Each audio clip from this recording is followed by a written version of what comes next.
Hello ladies and gentlemen, I am Jay Caliber, and today we're going to be talking about and opening the discussion on do hats make you better? Hats.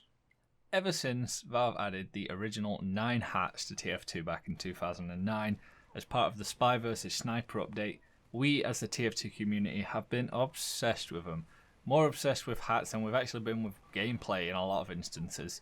Many of us spend lots of hours every day trading hats, buying hats, creating hats, and just talking about hats.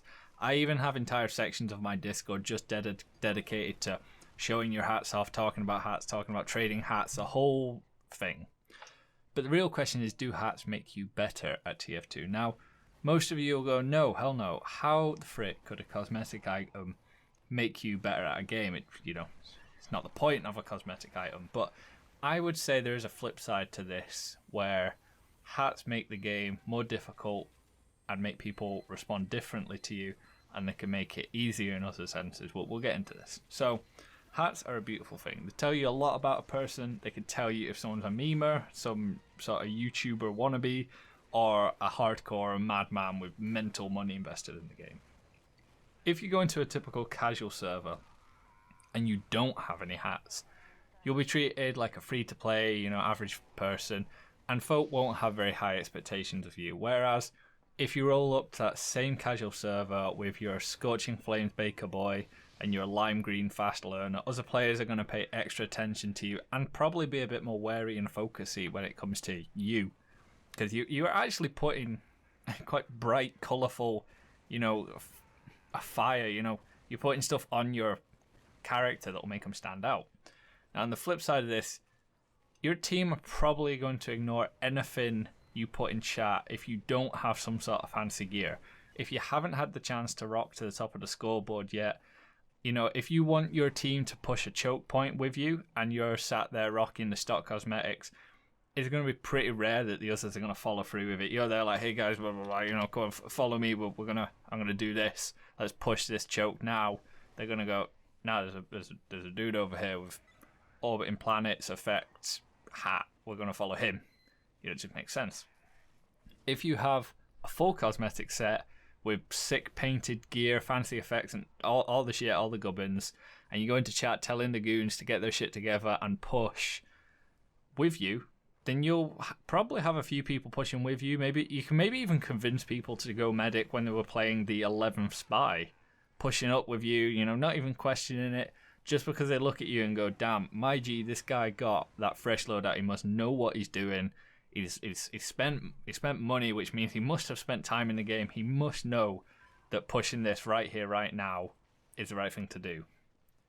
You could be a complete moron with little to no hours in TF2. Not to say that you are a moron, because you don't have many hours in TF2, but you could be. You could be completely have no idea what you're doing. Just buy some nice cosmetics and people assume you know your shit. I mean, other than, just like the way people move and walk. Like if you're walking into walls and that and you've got like a disco beatdown hat, people are going to go like, oh, okay, something's a bit funny here. In TF2, people commonly associate cosmetics with the number of hours you have in the game, which makes sense because people with more time invested in the game are more likely to be the sort of folk to drop decent money on the game for items that make no difference to the actual game performance at face value. However, I would say cosmetics do make a difference to how people treat you, how they interact with you, how they fight you, how likely players are to support you.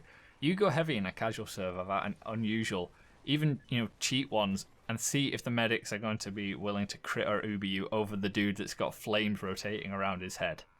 I mean, even there's a famous Museout video called Pro Give a Spy, Pay to Lose. Made that video back in 2015, and his whole basis was people are not going to assume any trick stabs are going to be performed by a spy that's rocking the gibbous. I think if you have fancy cosmetics, it does make the game easier, and it makes the game more difficult at the same time. Enemy players are going to focus you a little bit more if you have fancy hats on the assumption that you're a good player, but at the same time, if you're going to find that teammates will be more willing to follow you into the front line and take the same routes as you, the medics will be more likely to heal you. So you've kind of got this clash here where people are going to follow you, support you, potentially just follow you because they go, okay, I don't know this map as well as I think I do.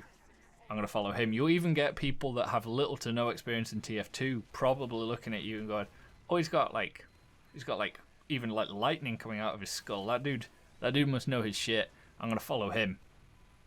And it just makes sense. You follow people that are experienced and you learn from experienced people. And we have this weird assumption that having fancy hats and even like just not even just unusuals, just like painted gear makes people more qualified to play the game, which I always find interesting.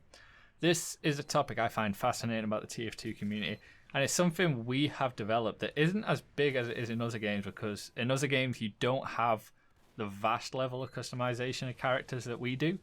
So I just feel like it's really interesting. We've kind of like developed this whole thing like, oh yeah, he's got that hat, he knows, you know.